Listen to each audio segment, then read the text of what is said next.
Ya, puji Tuhan, salam sejahtera dalam kasih Tuhan Yesus Kristus. Selamat pagi. Tuhan Yesus memberkati kita semua pagi hari ini, baik yang ada di dalam gedung maupun yang mungkin menyaksikan lewat live streaming ini. Kita akan merenungkan firman Tuhan pagi hari ini. Saya masih mengambil khotbah-khotbah saya beberapa kali ini di dalam kitab-kitab seputar kitab-kitab nabi kecil ya. Kali ini kita akan mempelajari kitab Nabi Hagai. Saudara bisa buka kitab Nabi Hagai, ini hanya 2 fatsal saja, pendek saja, tapi saya tidak membacanya kedua fatsal ini. Kita baca 1 fatsal saja, ayat fatsal yang pertama. Hagai pasal 1. Hagai 1 ayat yang pertama. Ajakan untuk membangun kembali bait suci. Pada tahun yang kedua zaman Raja Darius, dalam bulan yang ke-6 pada hari pertama bulan itu, datanglah firman Tuhan dengan perantaraan Nabi Hagai kepada Zerubabel bin Sealtiel, Bupati Yehuda, dan kepada Yosua bin Yosadak, imam besar, bunyinya, beginilah firman Tuhan semesta alam, bangsa ini berkata, sekarang belum tiba waktunya untuk membangun kembali rumah Tuhan. Maka datanglah firman Tuhan dengan perantaraan Nabi Hagai, bunyinya, apakah sudah tiba waktunya bagi kamu untuk mendiami rumah-rumahmu yang dipapani dengan baik, sedang rumah ini tetap menjadi reruntuhan? Oleh sebab itu, beginilah firman Tuhan semesta alam, perhatikanlah keadaanmu. Kamu menabur banyak, tetapi membawa pulang sedikit hasil sedikit. Kamu makan, tetapi tidak sampai kenyang. Kamu minum, tetapi tidak sampai puas. Kamu berpakaian, tetapi badanmu tidak sampai panas. Dan orang yang bekerja untuk upah, ia bekerja untuk upah yang ditaruh dalam pundi-pundi yang berlobang. Beginilah firman Tuhan semesta alam, perhatikanlah keadaanmu. Jadi naiklah ke gunung, bawalah kayu dan bangunlah rumah itu. Maka aku akan berkenan kepadanya dan akan menyatakan kemuliaanku di situ, firman Tuhan. Kamu mengharapkan banyak, tetapi hasilnya sedikit. Dan ketika kamu membawanya ke rumah, aku menghembuskannya. Oleh karena apa? Demikianlah firman Tuhan semesta alam, oleh karena rumahku yang tetap menjadi reruntuhan, sedang kamu masing-masing sibuk dengan urusan rumahnya sendiri. Itulah sebabnya langit menahan embunya dan bumi menahan hasilnya. Dan aku memanggil kekeringan datang ke atas negeri, ke atas gunung-gunung, ke atas gandum, ke atas anggur, ke atas minyak, ke atas segala yang dihasilkan tanah, ke atas manusia dan hewan, dan ke atas segala hasil usaha.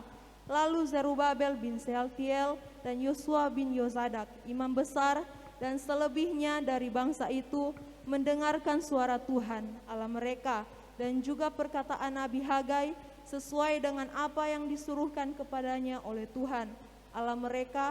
Lalu takutlah bangsa itu kepada Tuhan. Maka berkatalah Hagai, utusan Tuhan itu menurut pesan Tuhan kepada bangsa itu demikian, aku ini menyertai kamu, demikianlah firman Tuhan. Tuhan menggerakkan semangat Zerubabel bin Sealtiel, Bupati Yehuda, dan semangat Yosua bin Yosadak, imam besar, dan semangat selebihnya dari bangsa itu. Maka datanglah mereka lalu melakukan pekerjaan pembangunan rumah Tuhan semesta alam, Allah mereka. Ya, puji Tuhan. Nah, saudara, memang kalau kita belajar kitab Hagai ini, ya, sebenarnya kitab Hagai ini adalah kitab penyerta dari kitab Esra, ya. Karena kitab Hagai ini menjelaskan keadaan yang lebih detail dalam kitab Esra, terlebih mulai dari pasal 4 dan 5. Nah, memang Hagai ini adalah nabi yang hidup sesama dengan Zakaria, ya, hidup sesama dengan Esra, Nah, tapi kalau melihat di mana kapan waktu dari nubuatan ini disampaikan kepada bangsa Israel, yaitu di mana waktu Hagai menyampaikan nubuatan ini kepada bangsa Israel itu kembali dari pembuangan. Ya, 70 tahun mereka ada di pembuangan, di mana pada zaman itu kerajaan Babilonia menguasai daerah pada waktu itu. Sehingga selama 70 tahun bangsa Israel ya berada di dalam pembuangan. Tetapi pada kitab Hagai ini, setelah kerajaan Babilonia itu runtuh dan kemudian mulai berkuasalah kerajaan Persia. Ya, di mana dimulai dari seorang raja yang namanya Kores ya, atau Koresi ya, sampai kepada raja-raja berikutnya. Nah, nubuatan ini disampaikan saat Raja Darius menguasai atau duduk di dalam tahta kerajaan Persia. Ya, memang pada saat kerajaan Persia berkuasa pada waktu itu, maka Raja Koresi atau Raja Kores ini memerintahkan supaya bangsa Israel itu dapat kembali lagi ke negeri asal mereka diambil. Jadi dikembalikan lagi mereka. Malah kalau kita pelajari sejarah ini, Raja Kores menyuruh bahkan memerintahkan bangsa Israel, yaitu orang-orang Yahudi, untuk membangun kembali bait suci. Karena pada saat pemerintahan Persia berkuasa lewat Raja Kores ini, raja ini sangat majemuk sekali ya. Dia menghargai agama-agama di setiap daerah. Dia tidak memaksakan kehendak keyakinan. Nah, dalam hal ini dia menghargai keyakinan dan agama ya, apa yang dianut oleh bangsa Israel. Makanya dia suruh kembali bangsa Israel ini untuk pulang ke negeri asal mereka dan bangun di sana bait suci. Tetapi kalau saudara lihat sejarah pembangunan bait suci setelah bangsa Israel kembali dari pembuangan, dalam kitab Esra itu nanti satu waktu kita akan belajar kitab Esra ya. Tidak berjalan mulus, saudara. Ya. Karena terjadi persaingan di antara bangsa Israel sendiri. Nah, kita tahu bangsa Israel kan terpecah menjadi dua kerajaan ya. Ada kerajaan utara di mana terdiri dari 10 suku, dan kerajaan selatan terdiri dari 2 suku, yaitu kerajaan ya bangsa suku Yehuda dan Benyamin. Nah, letak posisi bait suci ini ada di kerajaan selatan, di 2 suku ini, yaitu di kota Yerusalem. Sedang 10 suku ini, kerajaan utara, mereka membuat bait alas tandingan, bait suci tandingan di Gunung Gerizim. Ya, sehingga 10 suku ini dikenal dengan orang-orang Samaria. Saudara ingat percakapan Yesus dengan seorang wanita ya di sebuah ya sumur ya. Yesus bilang dengan kehadirannya orang lagi tidak akan menyembah di gunung ini ya, di tempat perempuan itu, karena perempuan itu orang Samaria, bagian dari 10 suku. Yesus bilang tidak lagi menyembah ya di Yerusalem di bait suci, tetapi mereka yang menyembah di dalam roh dan kebenaran, itulah yang akan terjadi. Nah, kalau kita pelajari pada zaman ini kitab Nabi Hagai ini, pembangunan bait suci sempat tertunda 16 tahun oleh karena ada ketidaksepahaman di antara bangsa Israel. Ya. Kalau saudara pelajari itu ya, bangsa ya atau suku Yehuda ya, bangsa Yehuda, Benyamin mau membangun bait suci. Tiba-tiba datang ya sebangsa mereka yaitu dia yang dikenal dengan kerajaan utara bangsa Israel. Ya. Datang mau mencoba ya, menawarkan diri, torang juga mau turut membangun, tetapi apa? Ya, kata orang-orang Benyamin pada waktu itu lewat Zerubabel, ya, yang menjadi bupati yang ditunjuk oleh Raja Kores waktu itu menjadi bupati di daerah bangsa Yahudi, ya. Dia bilang tidak, biar jotorang yang bangun, kamu ndak usah, karena memang mereka itu tidak saling tidak saling connect, ya. Mereka itu berselisih. Jadi maunya mereka saja yang bangun, jangan lain, jangan mereka bersuku yang lain. Karena kamu punya bait Allah tandingan dan kami sangat membenci dan Allah membenci engkau. Dan memang itu yang terjadi, saudara. Nah, memang saudara, kalau melihat pada saat kerajaan Babilonia ini runtuh di akhir pembuangan, bahkan sesudah masa 70 tahun ini, memang awalnya pada saat bangsa Israel dibuang mereka susah, ya. Mereka mengalami kehidupan yang tidak menyenangkan. Tetapi sesudah waktu 70 tahun, ya, bangsa Israel ini mengalami sebuah keadaan yang nyaman justru di tanah Babel. Karena ada beberapa orang-orang Yahudi, ya, sudah berada di dalam kekuasaan, ya, seperti Daniel, ya, sudah ada di lingkungan istana, ya. Ada Sadrak, Mesak dan Abednego sudah ditunjuk menjadi, ya, kalau dibilang sekarang itu dorang itu jadi gubernur atau bupati. Kemudian ada Esther, ya, di lingkungan kerajaan Ahasweros, ya. Mereka sudah mulai nyaman di tanah Babel. Mereka mulai nyaman di negeri pembuangan. Tapi Allah tidak berkehendak demikian. Masa 70 tahun pembuangan itu sudah selesai dan Allah bangkitkan kerajaan yang lain, yaitu kerajaan Persia di bawah Raja Kores, untuk memerintahkan supaya bangsa ini pulang dan kembali ke negeri asal mereka, supaya mereka dapat beribadah kepada Allah. Sehingga Nabi Hagai menyampaikan nubuatan ini. Nah, saat mereka kembali ke negeri asal mereka, memang mereka baru dalam jumlah populasi yang sedikit, tidak banyak, dan mereka susah. Sehingga pada saat 16 tahun sebelum Nabi Hagai menyampaikan nubuatan ini, bahwa Raja Kores memerintahkan, ya, saya pikir ini Tuhan yang suruh Raja Kores ini, Allah yang menyuruh, supaya bangsa ini kembali ke negeri asalnya, jangan tinggal lagi di negeri orang, kembali dan bangun itu bait suci.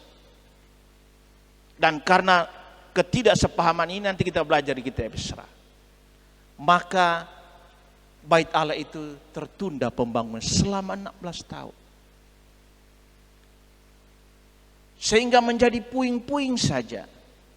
Pada saat rombongan pembuangan ini kembali, mereka dalam populasi yang kecil dan mereka sangat susah. Jadi kalau mau bangun ini, aduh butuh biaya, orang mau ambil doi dari mana? Di samping itu mereka dapat intimidasi, ya, dari sebangsa dan suku mereka yang lain, ya, yang tidak senang bahwa mereka mau membangun bait Allah itu dengan kelompok mereka saja. Sehingga mereka diintimidasi, mereka dicela habis-habisan. Sehingga mereka melupakan pembangunan bait suci. Justru mereka hidup di dalam kepentingan kehidupan mereka sendiri. Sehingga Allah datang berfirman, sudah sekian lama bait suci itu tertunda. Sudah sekian lama bait suci terbengkalai. Karena ingat, kehadiran bait suci di tengah-tengah bangsa Israel itu adalah pertanda kehadiran Allah di tengah bangsa dan umatnya. Jadi jika ada bait suci, maka Allah hadir di tengah-tengah bangsa itu. Ada hadirat Allah. Kenapa pada saat penyerbuan ya ke tanah Yehuda, kemudian pada saat kerajaan Babilonia menguasai ya bangsa Israel, mereka menghabisi bait suci yang megah yang dibangun oleh Salomo, istana yang paling megah di dunia. Karena Tuhan menghukum, Tuhan menarik diri, hadirat Tuhan ditarik dari kehidupan umat Israel.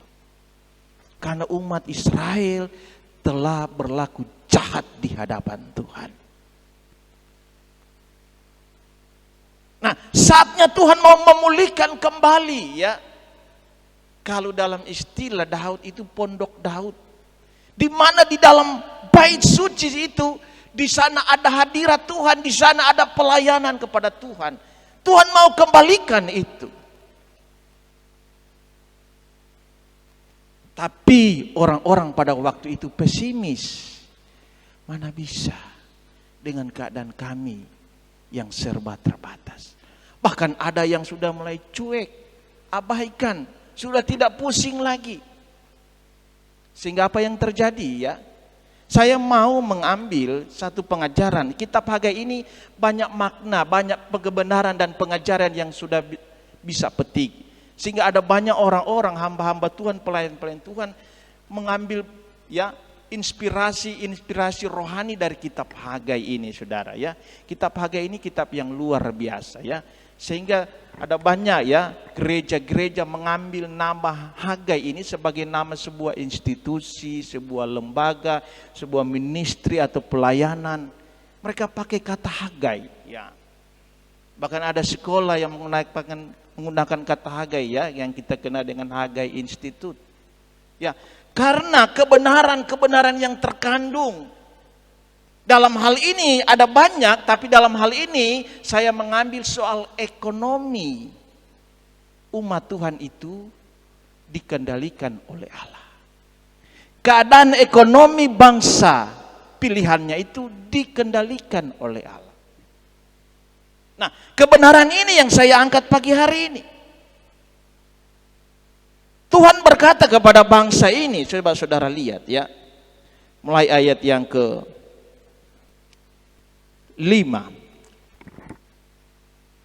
Oleh sebab itu, beginilah firman Tuhan semesta alam, perhatikanlah keadaanmu.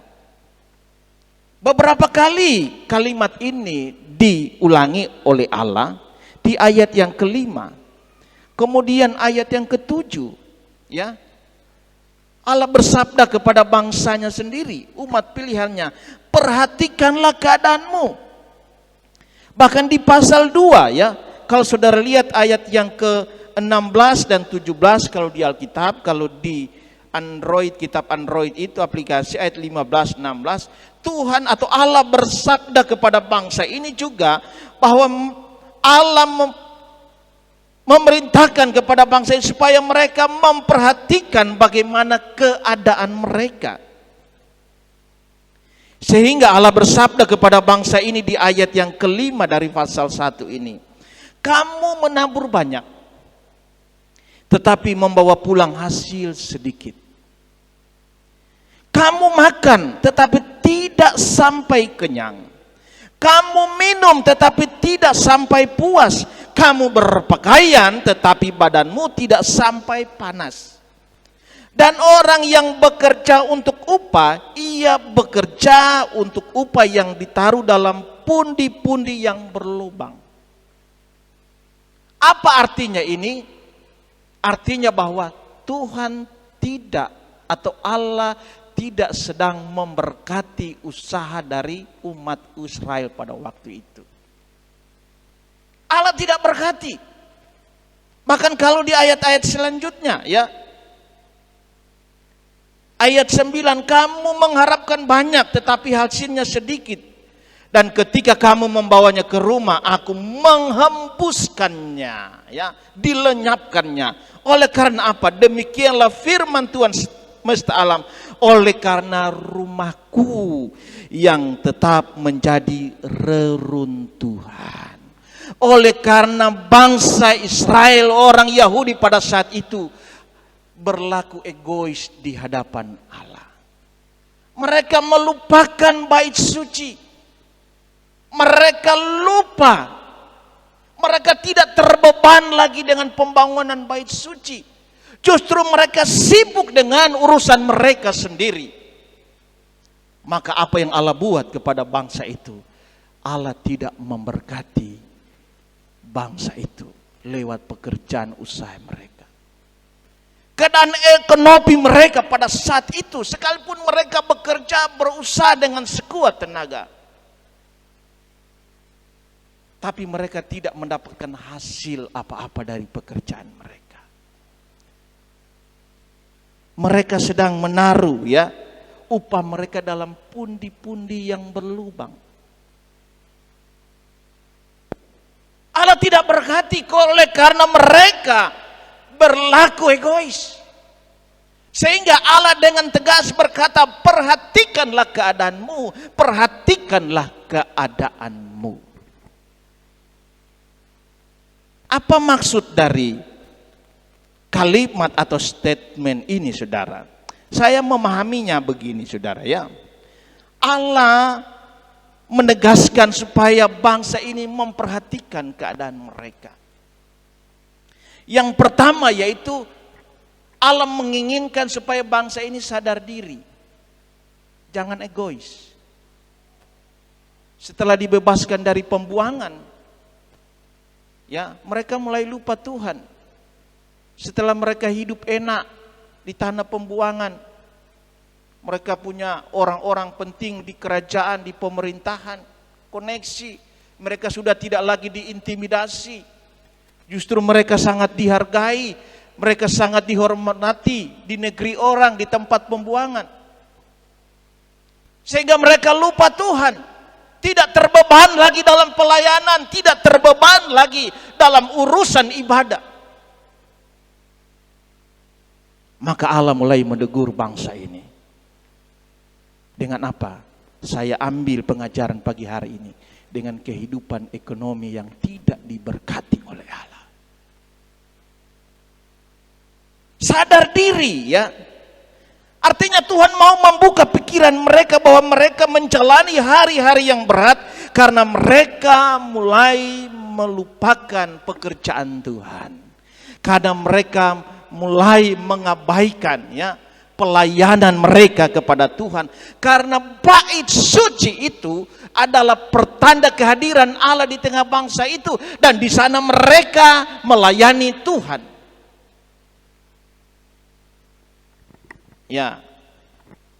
Jadi pembangunan bait suci ini bukan paksaan tapi ini ajakan.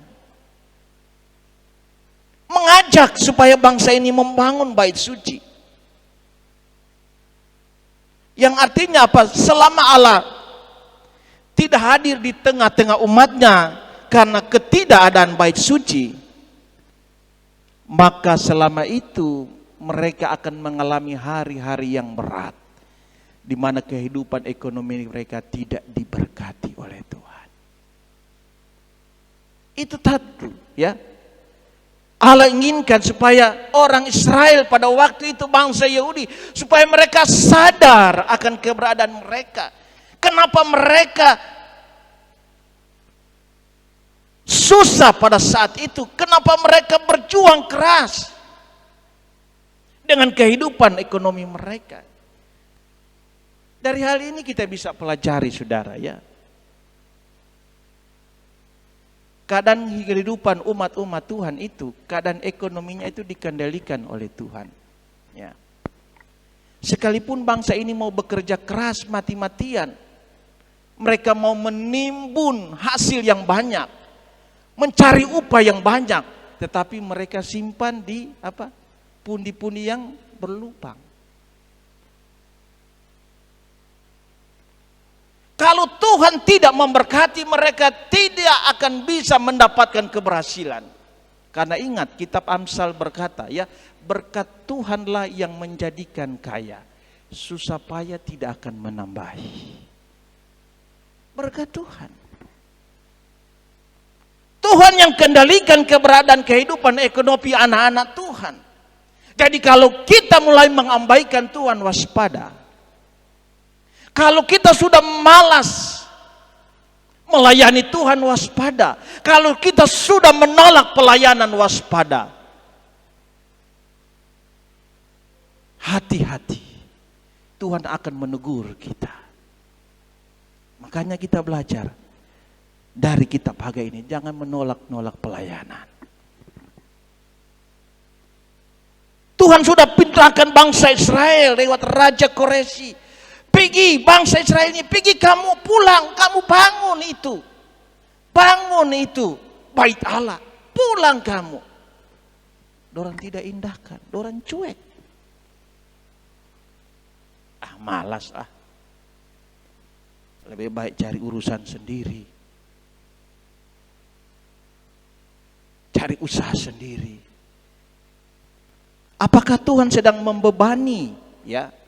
Membebani dengan membait suci itu dibebani kepada mereka supaya mereka harus mengeluarkan harta mereka? Tidak.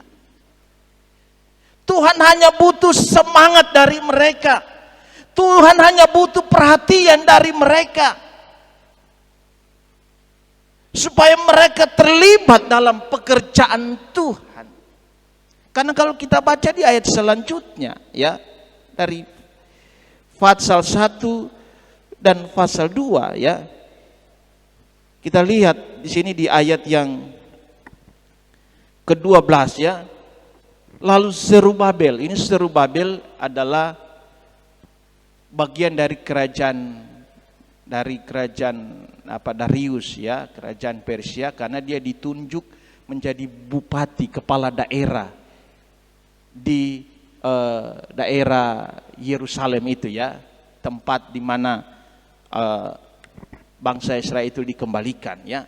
Lalu Zerubabel bin Shealtiel dan Yosua bin Yosadak imam besar dan selebihnya dari bangsa itu mendengarkan suara Tuhan Allah mereka dan juga perkataan Nabi Hagai sesuai dengan apa yang disuruhkan kepadanya oleh Tuhan Allah mereka. Lalu takutlah bangsa itu kepada Tuhan, maka berkatalah Hagai utusan Tuhan itu menurut pesan Tuhan bangsa itu demikian, aku ini menyertai kamu, demikianlah firman Tuhan.